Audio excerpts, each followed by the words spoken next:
누가복음 18장 31절에서 34절까지 말씀입니다.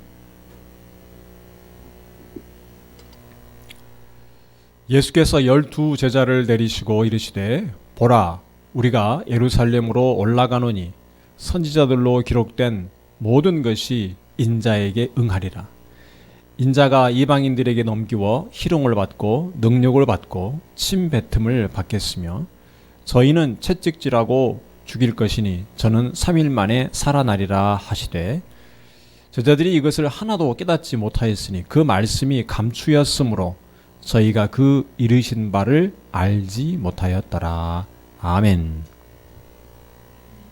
기도하겠습니다.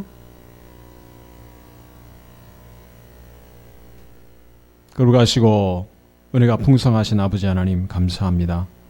오늘도 우리가 하나님의 말씀을 듣기 위해 이 자리에 모였습니다. 하나님께서 이 자리에 임하여 주시고 하나님의 살아있는 말씀, 능력의 말씀, 생명의 말씀을 들려주시옵소서.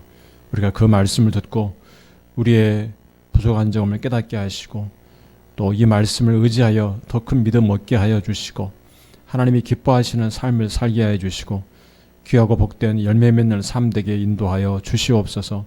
우리의 마음을 열고 그 말씀을 아멘으로 받게 하여 주시옵소서. 성령께서 충만히 임재하여 주옵소서. 예수 그리스도의 이름으로 기도하옵나이다. 아멘. 네, 오늘 본문 말씀을 보면 예수님께서 고난당하시고 죽으실 것을 예고하신 세 번째로 예고하신 사건을 기록하고 있습니다. 예수님께서 친히 제자들에게 말씀하신 이 내용은 복음서의 핵심이고 그리고 참으로 엄청난 일에 대한 말씀입니다. 우리는 이미 복음서의 내용을 다 읽어서 이미 알고 있기 때문에 또 그 의미도 서신서를 통해서 이 복음의 진리들을 다 파악할 수 있습니다. 그런데 예수님 말씀을 듣는 지금 이 본문에 있는 당시의 제자들은 아직 알지 못하는 가운데 있습니다.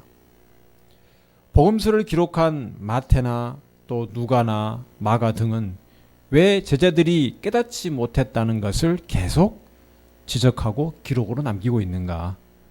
오늘 우리가 본문에서 눈여겨볼 것은 이 문제에 있어서 세 가지의 시점이 존재한다는 것입니다. 첫째는 선지자들에 의해서 기록된 시점입니다. 그리고 두 번째는 예수님이 직접 십자가의 고난과 부활에 대해서 언급하신 시점입니다. 그리고 셋째는 예수님이 직접 고난을 당하시고 죽으시고 부활하신 때입니다. 선지자들에 의해서 미리 기록된 것과 예수님이 그 기록한 말씀대로 이루신 것은 우리가 이해하기 쉽습니다. 아, 말씀 기록된 대로 하셨구나. 미리 예고된 대로 그대로 이루어진 것입니다. 그런데 이 두 번째 시점에 속한 오늘 본문에 있는 사건이 갖는 의미는 독특합니다. 만약 예수님께서 미리 예고하지 않으셨다면 예수님께서 모든 것을 알고서 하나님의 뜻에 순종하셨다는 것을 당시 제자들은 알 수 없었을 것입니다. 하나님께서 하나님의 약속하신 일을 이루시는 과정에 대해서 우리가 제대로 알 수가 없었을 것입니다. 이미 복음서에 일어난 사건을 알고 있는 우리는 이러한 말씀들을 그냥 단순한 사건 중에 하나로만 생각할 수 있습니다. 그러나 직접 예수님을 따르고 함께 했던 사람들에게는 매우 중요한 의미를 가지고 있습니다. 마치 어떤 퍼즐이 맞추어지듯이 왜 예수님께서 그때 그 말씀을 하셨는가? 시간이 지나면서 그들은 점점 알게 되었던 것입니다. 베드로도 나중에 예수님이 부활하시고 나서야 또 실제로 교회를 이끌어가는 과정 중에서야 이해하게 된 면들이 있습니다. 단순히 생각하면 복음서는 구약에 예고된 사건들이 이루어지는 것을 기록한 책이다 이렇게 말할 수 있습니다. 그러나 예수님께서는 구약에 기록된 말씀들을 이루어가고 있다는 것을 미리 알려주셨는데 그것이 우리에게 주는 귀한 교훈들이 있는 것입니다. 현재 예수님께서 이루어 가시는 일을 통해서 예수님이 어떤 분인가, 또 하나님께서 그의 뜻과 또 그의 약속과 말씀을 어떻게 이루어 가시는가를 가르쳐 주고 있는 것입니다. 오늘과 같은 말씀들이 바로 그러한 의미가 있습니다. 오늘 말씀이 예수님께서 세 번째로 이 순환, 고난당할 것을 예고하신 것인데, 첫 번째는 누가복음 9장 22절에 기록되어 있고, 두 번째는 9장 44절, 그리고 오늘이 이렇게 세 번째로 예고하신 것입니다. 첫 번째는 예수님께서 사람들이 나를 누구라 하느냐라고 물었을 때 베드로가 한 유명한 고백, 주는 그리스도시요 하나님의 아들이십니다. 이런 고백을 했을 때 예수님께서 바로 고난을 받고 죽임을 당하고 부활하실 것을 예고하신 사건이 있습니다. 그때 처음 말씀하셨습니다. 그리스도, 네가 고백한 그리스도의 사역이 무엇인가를 가르쳐 주신 것입니다. 두 번째는 제자들이 쫓아내지 못한 귀신 들린 아이를 예수님께서 고쳐주시고 나서 인자가 사람들의 손에 넘겨질 것이다, 이렇게 말씀하신 내용이 있습니다. 오늘 본문에서도 예수님은 이방인들에게 넘겨지고 또 희롱당하시고 능욕을 받으시고 침뱉음을 당하시고 그리고 죽임을 당하고 다시 살아날 것이다, 이렇게 말씀하셨습니다. 그런데 이 사건에 대해서 예수님의 말씀이 끝난 후에 34절에 이 누가복음을 기록한 누가의 부연 설명이 있습니다. 34절 보면 제자들이 이것을 하나도 깨닫지 못하였으니 그 말씀이 감추였으므로 저희가 그 이르신 바를 알지 못하였더라. 그런데 이와 비슷한 내용을 두 번째 순환 예고에서도 누가가 설명을 덧붙입니다. 누가복음 9장 45절을 보면 저희가 이 말씀을 알지 못하였나니 이는 저희로 깨닫지 못하게 숨김이 되었음이라. 또 저희는 이 말씀을 묻기도 두려워하더라. 그때도 똑같이 누가는 이 말씀이 깨닫지 못하고 숨김이 되었다, 감추어졌다, 이렇게 기록을 했습니다. 그런데 우리가 이상한 것은 예수님께서 제자들에게 분명히 말씀하셨는데 제자들이 깨닫지 못했다는 것입니다. 이것이 무슨 의미인가? 누가가 왜 이렇게 기록하였는지를 이해하는 것이 오늘 본문을 이해하는 중요한 핵심에 해당합니다. 예수님은 베드로가 주는 그리스도시요 메시아입니다, 이렇게 고백할 때 고난과 죽음과 부활에 대해서 예고하셨습니다. 사람들 앞에 놀라운 능력을 향하고 성자 하나님으로서의 위엄을 보이신 후에 제자들에게 인자가 고난을 당할 것이다, 이렇게 예고하셨습니다. 예수님께서 예고하신 이 내용은 제자들의 기대와는 다른 것이었습니다. 하나님의 아들, 그들이 그렇게 기다렸던 메시아이신 예수님께서 수치를 당하고 능욕을 당하고 침뱉음을 당하고 고난을 당하고 죽임을 당할 것이다. 이것은 상상이나 가능한가? 이해하기 힘든 일입니다. 제자들을 매우 당혹하게 하는 말씀들입니다. 예수님은 제자들에게 분명히 알려주셨는데 누가는 감추어졌다고 했습니다. 이것이 의미하는 바가 무엇인가? 그리고 현재 우리에게 그것이 주는 가르침은 무엇인가? 우리가 이 시간 배워야 할 것입니다. 먼저 살펴볼 것은 예수님께서 알려주신 내용입니다. 첫째로는 하나님의 말씀이 이루어질 것이다 하고 하신 것입니다. 예수님께서는 31절에 보면 선지자들로 기록된 모든 것이 인자에게 응하리라 하고 하셨습니다. 하나님께서 선지자들을 통해서 기록하게 하신 그 말씀들이 모두 예수님을 통해서 이루어질 것이다, 이렇게 말씀하신 것입니다. 여기서 우리가 생각할 수 있는 것은 하나님은 이미 말씀하신 것을 반드시 이루신다는 것입니다.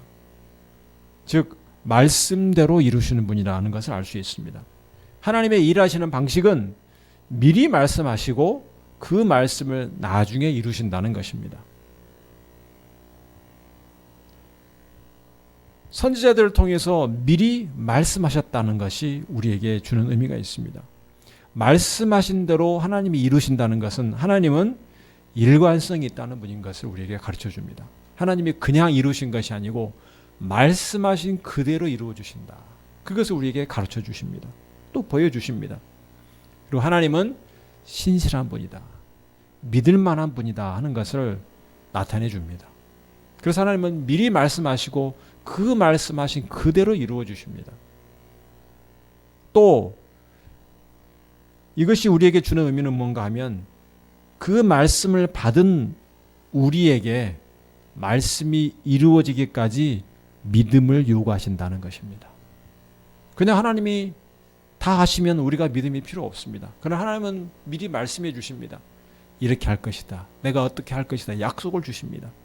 그러면 그 약속이 이루어지기까지, 말씀이 이루어지기까지 우리는 믿음으로 기다려야 됩니다. 그것을 하나님께서 우리에게 요구하신다는 것입니다. 대표적으로 아브라함은 75세에 그의 고향, 친척 아비집을 떠나라는 하나님의 말씀을 듣고 고향을 떠납니다. 그리고 가나안 땅으로 왔습니다. 가나안 땅으로 왔을 때 하나님께서 아브라함에게 약속하십니다. 네 자손에게 그 땅을 주실 것이다. 네 자손에게 그 땅을 주겠다. 지금 아브라함은 자식이 없는데 자손에게 땅을 주신다고 약속하셨습니다. 그리고 100세에 이삭을 낳게 하십니다. 아브라함의 약속의 그 자손을 낳은 것은 이삭 딱 한 명입니다. 그리고 그 이삭을 통해서 나타난 자손들이 가나안 땅에 들어온 것은 그로부터 400여 년이 훨씬 지난 후입니다. 이처럼 오랜 시간 후에 하나님의 약속이 이루어졌습니다. 우리는 그 약속이 이루어진 것을 성경을 통해서 알고 있습니다. 그런데 아브라함은 하나님의 약속을 받은 그 당시에 하나님께서 말씀대로 약속을 이루신다는 것을 어떻게 믿을 수 있는가? 하나님께서 하신 말씀이 이루어지기까지 10년, 5년, 아니 1년 후에 이루어지는 것도 우리는 믿기가 쉽지 않습니다. 그 1년 기간들을 우리가 믿음으로 지켜내기가 쉽지 않습니다. 사람은 5분 후에 이를 일도 알지 못합니다. 내가 내일 죽을지 한 달 후에 죽을지 알 수 없는데 하나님께서 1년 후에 이루어 주겠다고 하면 그걸 믿겠습니까? 그것이 쉽겠습니까? 그런데도 하나님은 나중에 일어날 일에 대해서 약속을 주십니다. 우리가 하나님을 믿을 때에는 하나님께서 우리와 다르다는 것을 분명히 알아야 됩니다. 우리가 왜 하나님을 믿기가 어려운가? 하나님이 우리와 같을 것이라고 생각하기 때문에 믿기가 어렵습니다. 하나님이 그 뜻대로 무엇이든 할 수 있다 생각하면 그 하나님 믿기가 어렵습니다. 왜? 우리는 우리 마음대로, 우리 욕심대로 행하거든요. 하나님께서 하나님 마음대로 해버리는 것이 나와 다르면 어떻게 하냐? 내가 기대한 것과 다르면 어떨까? 이런 불안감 때문에 하나님 믿기가 쉽지 않습니다. 하나님이 마치 우리와 같을 것이라고 생각합니다. 그러나 하나님은 우리와 다릅니다. 인간은 믿을 수 없는 존재입니다. 우리가 우리 자신을 압니다. 사람을 믿었다가 우리가 배신을 당하고 실망한 적이 얼마나 많습니까? 인간은 믿을 수 없는 존재입니다. 인간은 능력의 한계가 있습니다. 아무리 말로써 자신하고 확신을 주는 말을 했더라도 실제로 그것을 이루는 것은 장담할 수 없는 일입니다. 우리는 할 수 없는 일에도 맹세하고 장담할 때가 얼마나 많습니까? 그렇게 능력의 한계가 있습니다. 그러나 하나님은 다릅니다. 하나님께서 말씀을 그대로 이루시는 것을 통해서 하나님께서 어떤 분인가를 우리에게 알려주시는 것입니다. 하나님은 전능한 분인 것을 알려주십니다. 말씀을 이루심을 통해서. 하나님은 능력이 없어서 말씀대로 이루지 못하는 일은 전혀 없습니다. 전능하신 하나님이십니다. 그래서 하나님께서는 그 말씀하신 대로 이루시는 것입니다. 또한 하나님은 참되신 분입니다. 거짓으로 말씀하지 않으십니다. 일관성이 있습니다. 그래서 하나님께서 말씀하신 그대로 이루실 수 있는 것이고 그렇게 이루셔야만 하는 것입니다. 하나님의 속성상, 참되신 하나님의 속성상 하나님 말씀을 그대로 이루시는 것이 반드시 필요한 것입니다. 만약에 하나님께서 말씀한 대로 이루지 않으시면 참되신 하나님이 아니게 됩니다. 그래서 우리가 하나님이 어떤 분인가를 분명하게 알고 묵상하고 그것을 붙잡고 있으면 하나님 믿을 수 있는 것입니다. 하나님께서 말씀대로 이루시는 것을 통해서 하나님은 스스로 하나님 되심을 드러내시고 또 그 이루시는 걸 통해서 영광을 받으시는 것입니다.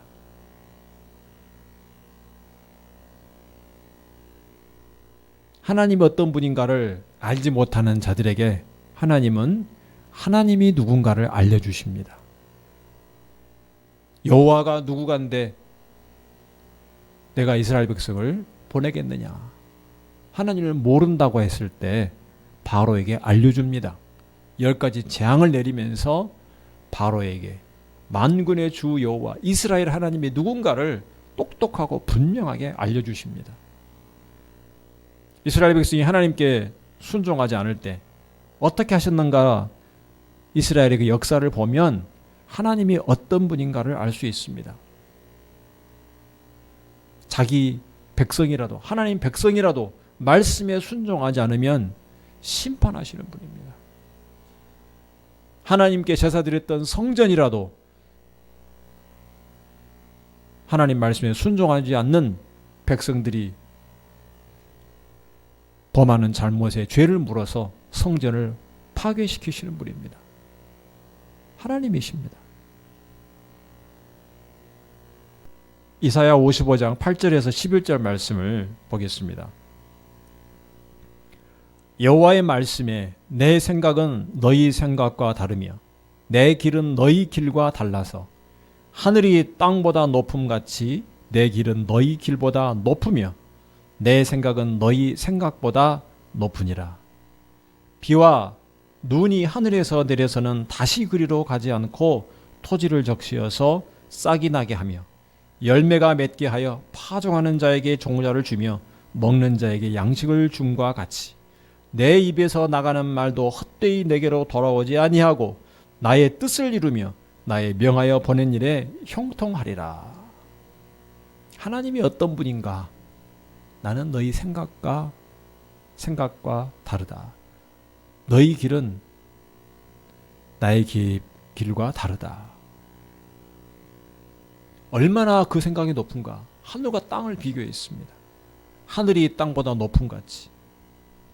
우리는 땅을 딛고 살아갑니다. 그러나 하늘은 우리가 감히 측량할 수 없습니다. 우리가 눈에 보이는 하늘이 전부입니까? 그렇지 않습니다. 우리가 눈에 보이는 그 이면에 더 넓은 무한한 우주 공간이 있는 것을 압니다. 우리가 과학기술이 발달하면서 알게 되었습니다. 얼마나 무한한 우주 공간이 펼쳐 있는가. 그처럼 하나님은 높으신 분이라는 것입니다. 무한하신 분입니다. 우리가 하나님을 다 알 수 없습니다. 우리가 어떻게 피조물이 하나님을 다 알 수 있습니까? 하나님을 다 안다고 우리가 말할 수 있습니까? 우리는 단지 하나님께서 알려주신 만큼만 알 수 있는 것입니다. 자연 만물을 통해서 알려주신 만큼, 그리고 하나님의 말씀 성경을 통해서 알려주신 만큼 알 수 있습니다. 또 성령께서 깨닫게 하신 만큼만 알 수 있습니다. 우리는 하나님이 어떤 분인가를 알기를 힘써야 됩니다. 그리고 하나님의 말씀이 반드시 이루어진다는 것을 믿어야만 합니다. 여러분이 하나님을 알아가기를 힘쓰고 알아가는 만큼 그만큼 하나님을 믿을 수 있습니다. 여러분이 하나님을 알기를 힘쓰지 않기 때문에 하나님에 대한 믿음이 잘 생기지 않는 것입니다. 예수님께서 오늘 두 번째로 알려주신 내용을 보면 예수님께서 고난을 당하고 죽임을 당하며 부활하실 것을 말씀하셨습니다. 이것은 우리가 잘 알다시피 복음의 핵심입니다. 예수님께서 우리를 위해서 고난을 당하시고 십자가에 달려 죽으시고 다시 부활하셨다. 이 복음의 핵심 아닙니까? 하나님께서 우리에게 보내신 메시아이신 예수님께서 수치를 당하시고 고난을 당할 것이다.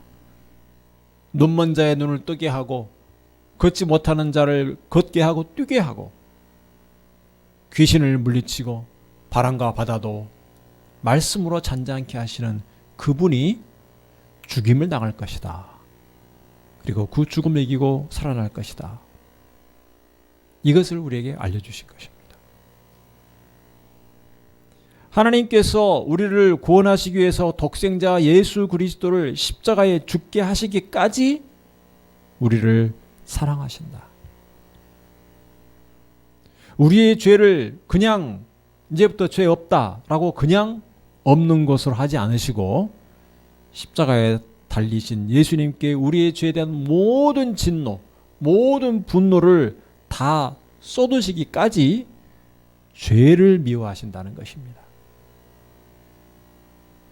하나님은 사랑이 지극히 많으시고 또한 지극히 엄중한 공의의 기준을 가지고 계신다는 것을 알 수가 있습니다.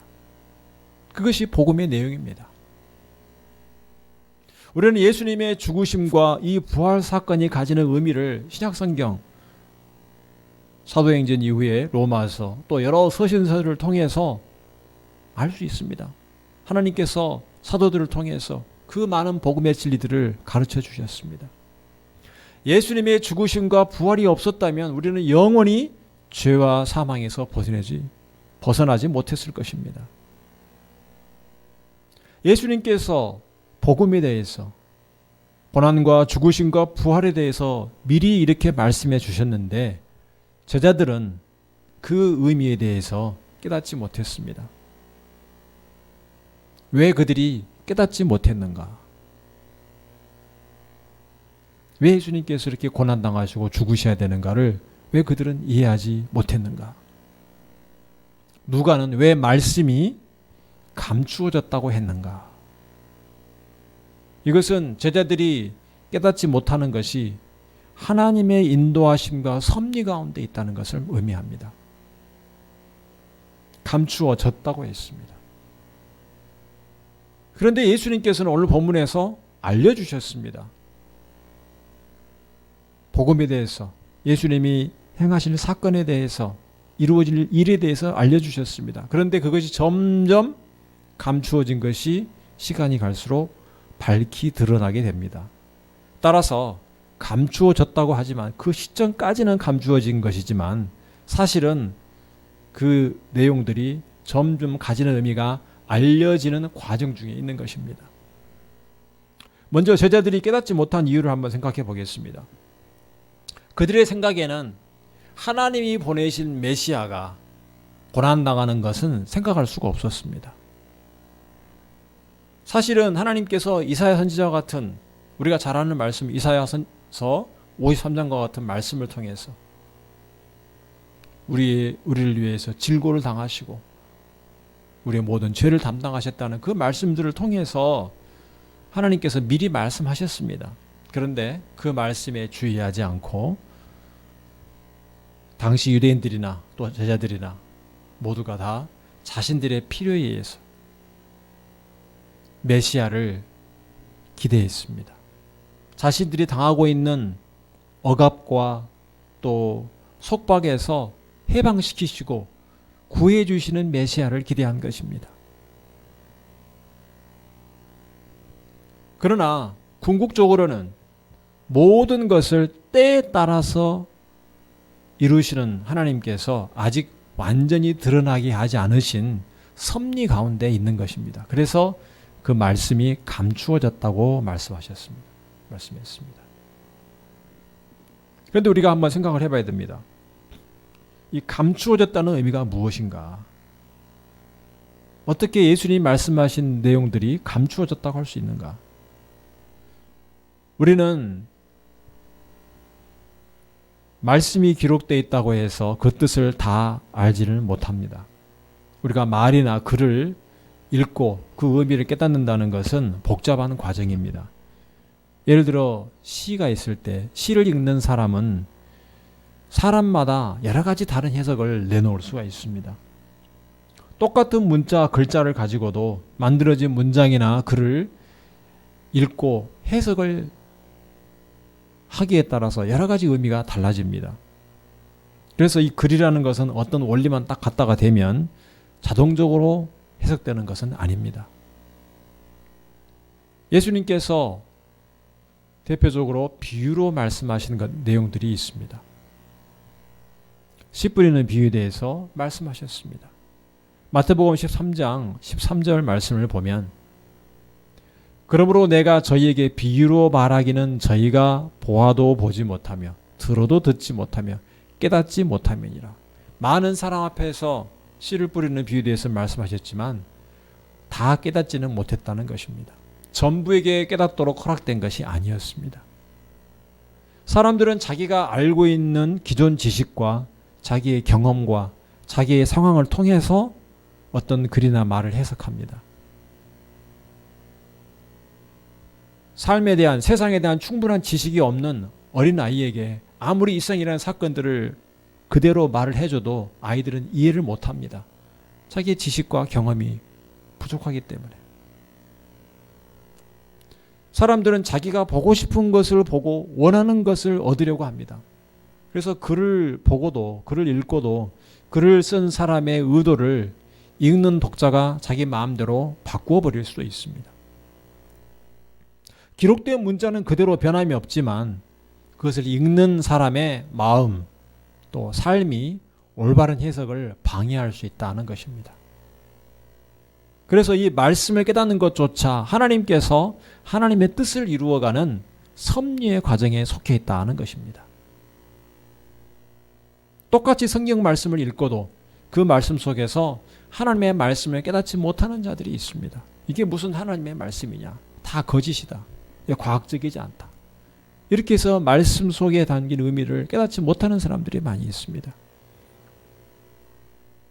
예수님께서 고난을 당하시고 또 죽임당할 것을 말씀하셨는데 그 이후에 보면 제자들은 서로 누가 크냐 다투기도 했습니다. 하나님 나라를 위해서 나는 모든 것을 버리고 주를 쫓았습니다. 이렇게 고백한 베드로는 지금 예수님께서 하신 말씀을 온전히 깨닫지 못하고 있습니다. 제자들이 알고 있는 말씀에 대한 지식, 메시아에 대한 기대, 또 그들이 가진 마음과 삶에 대한 태도, 그들의 믿음, 이것이 다 복합되어서 결국 예수님의 말씀을 깨닫지 못하게 한 것입니다.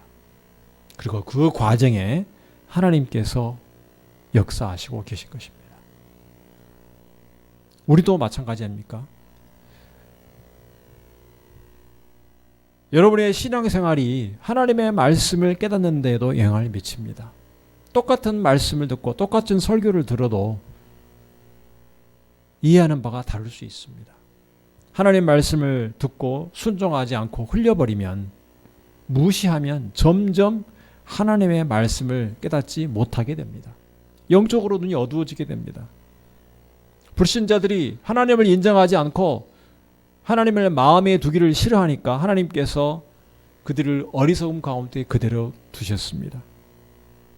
그들은 무지해서 죄와 욕심대로 행합니다. 하나님이 지으신 자연 만물들을 보면서도 하나님의 살아계심을 깨닫지 못합니다. 마음의 부인을 하니까.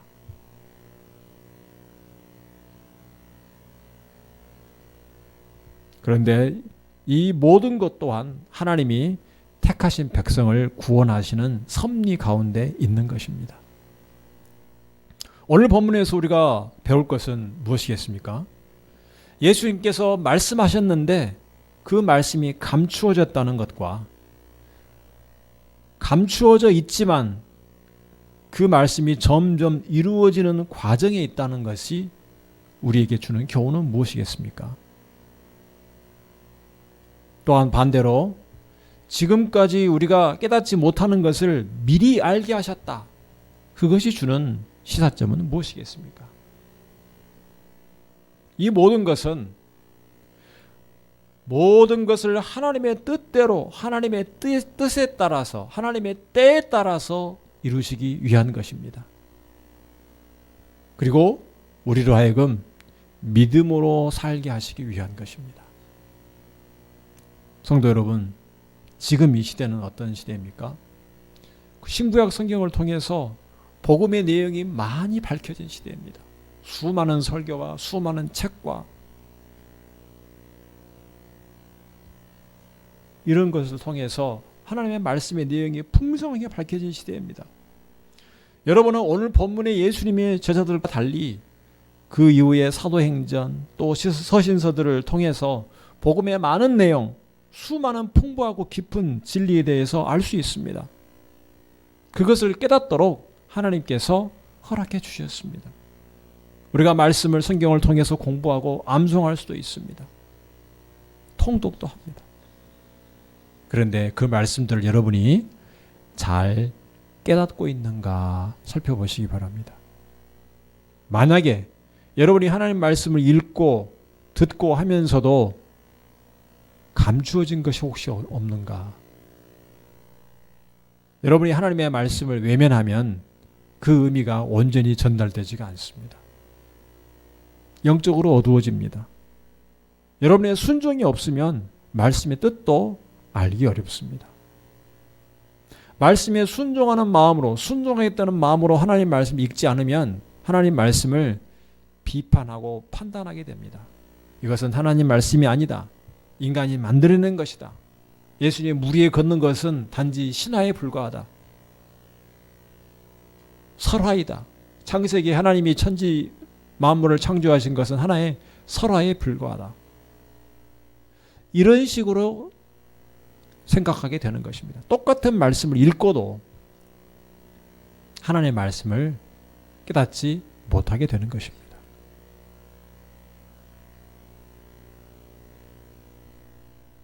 여러분은 제자들보다 훨씬 많이 예수님의 죽으심과 부활 사건이 가진 뜻과 의미를 알 수가 있습니다. 단순히 글로써 아는 것보다 여러분의 삶 속에서 말씀에 순종하면서 경험하고 누리면서 더 많이 깨닫게 될 것입니다. 그리고 또 우리에게는 아직 이루어지지 않은 말씀과 약속들이 남아 있습니다.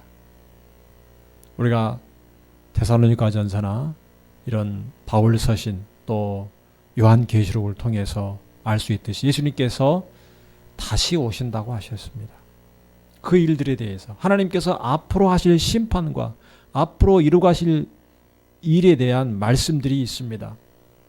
이 말씀도 오늘 우리가 본문에서 본 것처럼 미리 우리에게 말씀해 주셨습니다. 미리 우리에게 알게 하셨습니다. 그럼에도 불구하고 아직 우리가 그 의미들을 분명하게 깨닫지 못하는 것들도 있습니다. 신학자들마다 해석이 다른 부분도 있습니다. 감추어진 부분입니다. 그러나 확실한 것은 우리가 약속의 말씀, 이 진리의 말씀, 하나님의 말씀을 붙잡고 믿음으로 한 걸음씩 나아가야 된다는 것입니다. 하나님께서 그 말씀을 이루실 때까지 참되시고 전능하신 하나님께서 사랑과 공의의 하나님께서 반드시 그것을 이루실 것을 믿고 나아가야 된다는 것입니다. 하나님은 말씀한 대로 이루시는 분인 것을 믿어야 됩니다. 우리를 사랑하시는 하나님, 죄를 미워하고 반드시 심판하신 하나님께서 말씀대로 모든 것을 아직 이루어지지 않은 모든 것을 반드시 이루어 주실 것입니다. 택한 백성은 반드시 영원한 부활 생명을 누리게 하실 것이고 죄와 사망과 사단을 심판하실 것입니다.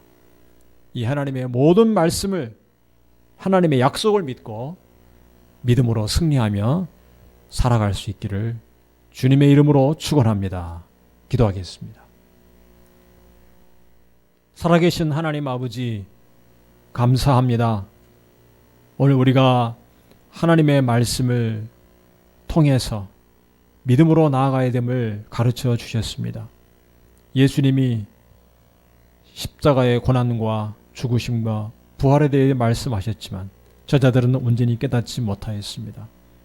하나님의 섭리 가운데 점점 밝혀지게 된 것을 우리가 성경을 통해서 알 수 있습니다.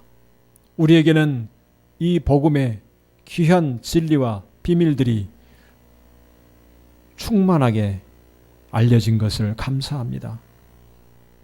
더 많은 하나님의 말씀의 진리를 깨닫게 하도록 허락해 주신 것도 감사합니다.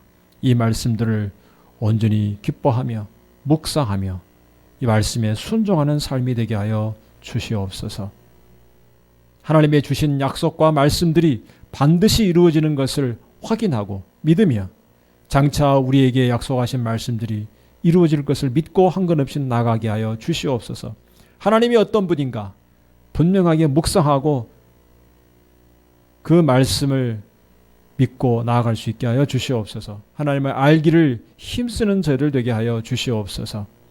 하나님을 많이 알아가는 만큼 더 믿음이 자라가게 하여 주시옵소서. 우리의 삶 속에 하나님의 말씀을 사랑하고 그 말씀대로 순종하는 마음으로 날마다 말씀을 즐겁게 묵상하게 하여 주시옵소서. 즐겁게 순종하게 하여 주시옵소서. 예수 그리스도 이름으로 기도하옵나이다. 아멘.